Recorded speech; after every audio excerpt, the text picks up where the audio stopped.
வணக்கம். நம்ம பலம் எது பலவீனம் எதுன்னு தெரிஞ்சுக்கிறது வாழ்க்கையில எவ்வளவு முக்கியம்னு ஒரு சூப்பரான கதை மூலமா இன்னைக்கு பார்க்க போறோம். வாங்க கழுதை மற்றும் நரியோட இந்த கதைக்குள்ள போகலாம்.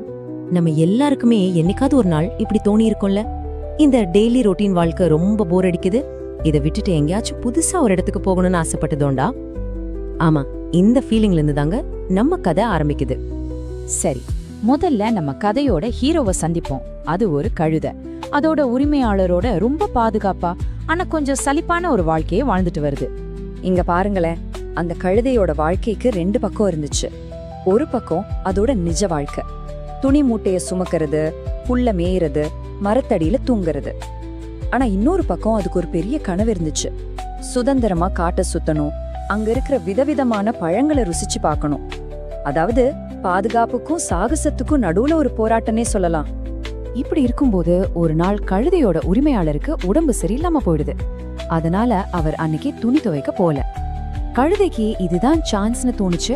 உடனே தன்னோட ஆசைய நிறைவேற்றிக்க ஒரு முடிவெடுக்குது. கடைசியா கழுதை அதோட கனவு உலகமான காட்டுக்குள்ள அடி எடுத்து வைக்குது. வாங்க கதையில அடுத்து என்ன நடக்குதுன்னு பார்க்கலாம். அடடா, அந்த காடு ஒரு சொர்க்கம் மாதிரி இருந்துச்சு. கண்ணு கெட்டின தூரம் வரைக்கும் ஒரே பச்சை பசேல்னு புல், விதவிதமான செடி கொடிங்க, கலர் கலரா பூக்கள், அப்புறம் நல்ல வாசனையான பழங்கள். கண்ல பட்டதெல்லாம் ஆசையா சாப்பிட்டுச்சு நம்ம கழுதை. எல்லாம் ரொம்ப நல்லா போயிட்டு இருந்தப்போ திடீர்னு ஒரு உருமல் சத்தம். அவ்வளவுதான், கழுதையோட அந்த சந்தோஷம் ஒரே நொடியில சுக்கு நூறா உடைஞ்சு போச்சு. கழுதை பயந்து போய் திரும்பி பார்த்தா அங்க ஒரு புலி. முடிஞ்சது கதை. கழுதைக்கு உசிறு கையில இல்ல.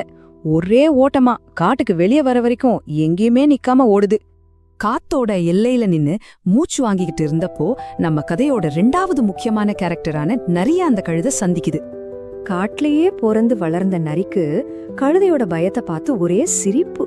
அட, நீ ஏன் இவ்ளோ பயப்படுற? அந்த புலி வயிறு நிறைய சாப்பிட்டுட்டு சும்மா தண்ணி குடிக்க தான் வந்திருக்கோம், தேவையில்லாம பயந்து ஓடி வந்துட்ட அப்படின்னு சொல்லுது. நரிய பொறுத்த வரைக்கும் இது ரொம்ப சாதாரணமான ஒரு விஷயம். இந்த வித்தியாசத்தை கொஞ்சம் பாருங்களேன். இதுதான் இந்த கதையோட முக்கியமான பாயிண்ட்.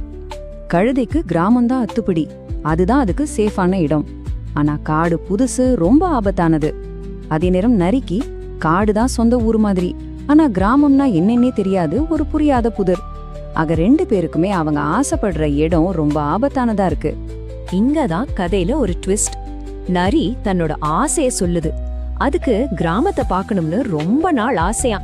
கழுதைய போலவே நரிக்கும் இக்கரை கக்கரை பச்சேன்னு ஒரு எண்ணம் பாருங்க. இப்போ காடோட எக்ஸ்பர்ட்டான நரி தனக்கு தெரியாத கிராமத்துக்குள்ள நுழையுது. இங்கதான் பிரச்சனையே ஆரம்பிக்குது. காட்டுல கில்லாடியா இருந்த நரி கிராமத்துல எப்படி மாட்டிக்கிச்சுன்னு பாருங்க.